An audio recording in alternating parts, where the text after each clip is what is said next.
Good morning, everybody. Welcome to my channel Vijayalakshmi. Today's topic is Skinner కార్యసాధక నిబంధనం. ఈవాన్ Pavlo ప్రతిపాదించినటువంటి శాస్త్రీయ నిబంధనకు భిన్నంగా Skinner, అమెరికాకు చెందినటువంటి స్కిన్నర్ ఈ కార్యసాధక నిబంధనమును ప్రతిపాదించడం అనేటువంటిది జరిగింది. దీన్ని ఆర్ టైప్ నిబంధనము అని కూడా అంటారు. అంటే ఇక్కడ ప్రతిస్పందనలకు ఎక్కువ ప్రాముఖ్యత ఇవ్వడం జరిగింది స్కిన్నర్. నెక్స్ట్ దీన్ని పరికరాత్మక నిబంధన.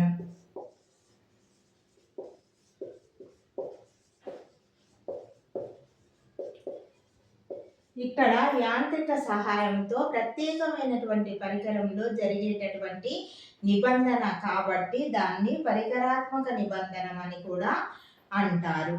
నెక్స్ట్ ఈ స్కిన్నర్ అనేటైనే జీవికి ఉద్దీపనలు అనేటువంటివి ఇవ్వనప్పటికీ, కలగనప్పటికీ ప్రతిస్పందనలు అనేటువంటివి ఏర్పడతాయని, ఇవి పరిసరాలతో పరస్పర చర్యలు అనేటువంటివి జరిపి నిబంధనం అనేటువంటిది ఏర్పడుతుంది, తద్వారా అభ్యసనం అనేటువంటిది ఏర్పడుతుందని తెలియజేయడం అనేటువంటిది జరిగింది.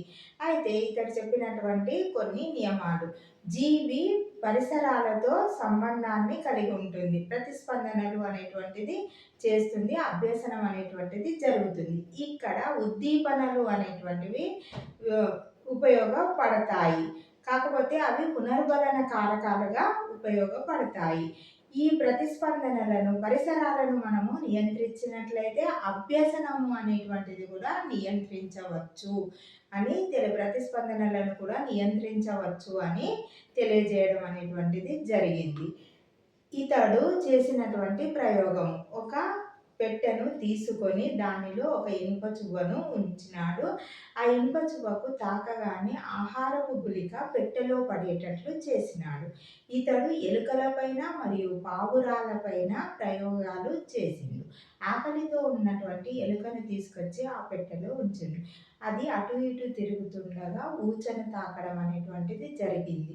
అప్పుడు ఆహారపు గుళిక అనేటువంటిది పెట్టెలో పడడం అనేటువంటిది జరిగింది. ఈ విధంగా ఎలుక ఆకలి అయిన ప్రతిసారి ఈ ఆహారపు గుళికను ఊచను తాకి పొందడం అనేటువంటిది జరిగిందని, ఇక్కడ ప్రతిస్పందనలు అనేటువంటివి పరిసరాలతో ప్రతిచర్య జరిపి బలపడి నిబంధనం జరిగి అభ్యసనం జరిగిందని తెలియజేయడం అనేటువంటిది జరిగింది. ఇక్కడ మీట అనేటువంటిది నిబంధిత ఉద్దీపన,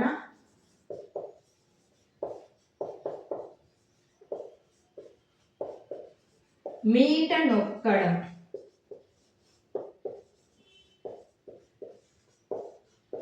నిబంధిత ప్రతిస్పందన,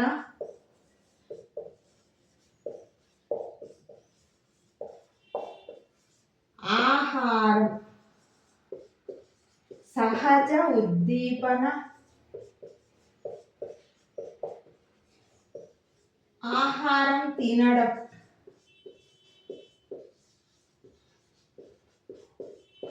సహజ ప్రతిస్పందన.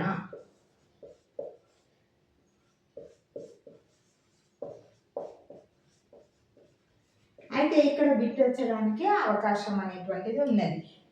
జతపరచడం అని, లేకపోతే ఈ నాలుగు పార్టులుగా ఇచ్చి ఇందులో ఏది సరి అయినదని కానీ అడగడం అనేటువంటిది జరుగుతుంది.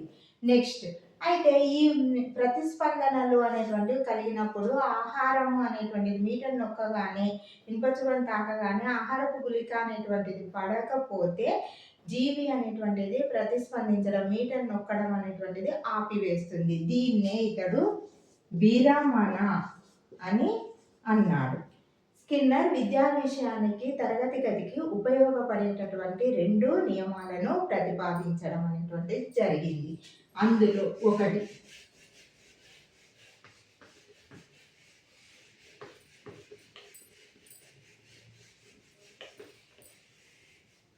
పునర్బలన నియమం.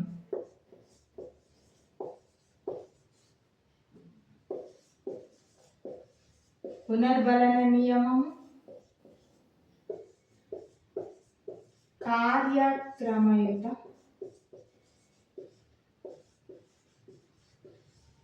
అభ్యసనం. ఇవి రెండు తరగతి గదికి ఉపయోగపడేటటువంటి నియమాలను స్కిన్నర్ ప్రతిపాదించడం అనేటువంటిది జరిగింది. ఇందులో పునర్బలన నియమం,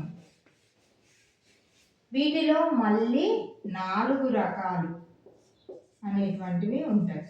విద్యార్థి అనేటువంటిది విద్యను అభ్యసించేటప్పుడు అతని యొక్క ప్రతిస్పందనలకు పునర్బలము అనేటువంటిది ఇవ్వాలని స్కిన్నర్ తెలియజేసిండు. అయితే ఈ పునర్బలన నియమము అనేటువంటి నియమాలు 4. అందులో ఒకటి నిరంతర పునర్బలన నియమం,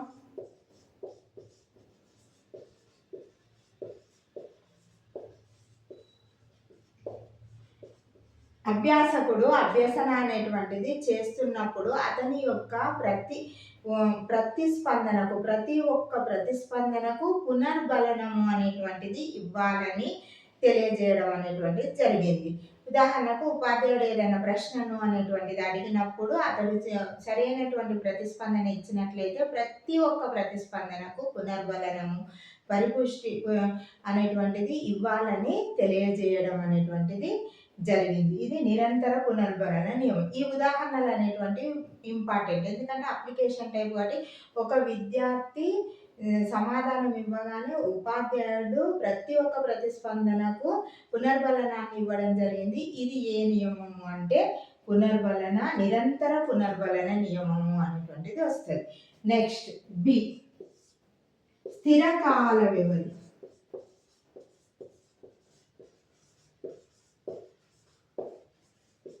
పునర్బలన నియమం. అయితే ఇక్కడ అభ్యాసకుడు ప్రతిస్పందనలను ఇచ్చినప్పుడు దానిలో స్థిరమైనటువంటి కాల వ్యవధిలో ఉపాధ్యాయుడు పునర్బలనాన్ని ఇవ్వాలని తెలియజేయడం అనేటువంటిది జరిగింది. ఫర్ సపోజ్ ఒక విద్యార్థి గణిత ప్రాజెక్టుని చేస్తున్నాడు.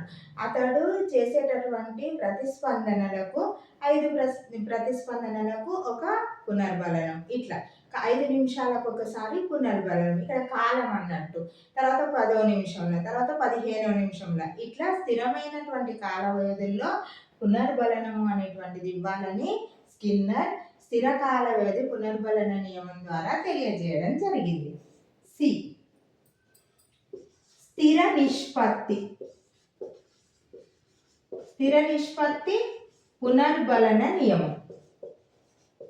ఇక్కడ ఏంటంటే స్కిన్నరు ప్రతిస్పందనల యొక్క సంఖ్యను బట్టి స్థిరమైనటువంటి సంఖ్యను అనుసరించి పునర్బలనం ఇవ్వాలని తెలియజేసిండు. ఒక విద్యార్థి ఒక ప్రతిస్పందనలు అనేటువంటి ఒక 3 ఇచ్చిన తర్వాత ఒక పునర్బలనం ఇవ్వడం, తర్వాత 6వ దానికి, తర్వాత 9వ దానికి, ఇక్కడ సంఖ్య అనేటువంటిది చెప్పడం అనేటువంటిది జరిగింది. నెక్స్ట్ డి, చరశీల పునర్బలన నియమం. ఇక్కడ ఎట్లా అంటే అస్థిరమైనటువంటి కాల వ్యవధిలో అస్థిరమైనటువంటి సంఖ్యలో ప్రతిస్పందనలకు పునర్బలనం ఇవ్వాలని తెలియజేయడం అనేటువంటిది జరిగింది. దీనికి ఉదాహరణగా బ్లాక్ డిజైన్ పరీక్షలో ప్రయోజని యొక్క ప్రతిస్పందనలకు అస్థిర సంఖ్యలో ఉన్నప్పుడు పునర్బలనం అనేటువంటిది ఇవ్వడం జరిగిందని తెలియజేసినాడు. నెక్స్ట్ రెండవది, మరి ఇది తరగతి గదికి ఏ విధంగా ఉపయోగపడుతుంది అంటే పిల్లవాడికి ఇంకా అభ్యసన పట్ల ఇంట్రెస్ట్ అనేటువంటిది చూపడానికి ఉపయోగపడుతుంది, ఆసక్తిని పెంచడానికి ఉపయోగపడుతుంది. నెక్స్ట్ కార్యక్రమయుత అభ్యసనం. కార్యక్రమయుత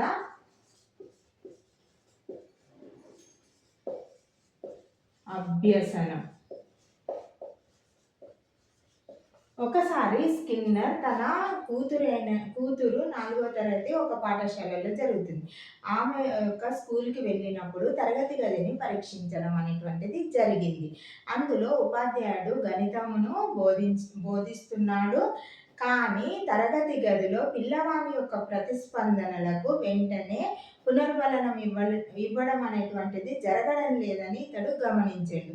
వెంటనే ఇతను యాంత్రిక బోధనను ప్రవేశపెట్టడం అనేటువంటిది జరిగింది. దీని ప్రకారము పిల్లవానికి ఒక సంక్లిష్టమైనటువంటి విషయాన్ని ఉపాధ్యాయుడు చిన్న చిన్న భాగాలుగా చేసి ఇవ్వాలి. ఈ భాగాలను ఒక్కొక్కటి విద్యార్థి పూరించుకుంటూ వెళ్ళడం. దీనిలో ఉపాధ్యాయుడు మార్గదర్శకుడుగా ఉంటాడు. దీన్ని బట్టి ఈ విధంగా బోధన అనేటువంటిది జరిగినట్లయితే విద్యార్థిలో అభ్యసన పట్ల ఇంట్రెస్ట్ అనేటువంటిది కలుగుతుందని తెలియజేసినాడు. ఇది స్వీయ చోదనకు, స్వీయ అభ్యసనకు, విద్యార్థి యొక్క స్వీయ అభ్యసనకు నాంది పలుకుతుంది, తోడ్పడుతుంది అని తెలియజేసినాడు. ఇది డూయింగ్ బై లెర్నింగ్ అనేటటువంటి విధానంగా ఉంటుందని తెలియజేయడం అనేటువంటిది జరిగింది. అయితే ఎప్పుడైనా కానీ ఉపాధ్యాయుడు ప్రేరణ అనేటువంటిది ధనాత్మకంగా ఉండాలి కానీ శిక్షించడం, నిందలు వేయడం వంటి రుణాత్మక ప్రేరణ ఉండకూడదని కూడా స్కిన్నర్ తెలియజేసింది. అయితే యాంత్రిక బోధనలను కనిపెట్టింది ప్రెస్సీ. వీటిని బాగా అభివృద్ధి పరిచింది స్కిన్నర్. నా వీడియో కనుక నచ్చినట్లయితే లైక్ చేయండి, షేర్ చేయండి, నా ఛానల్ని సబ్స్క్రైబ్ చేసుకోండి. Thank you for watching.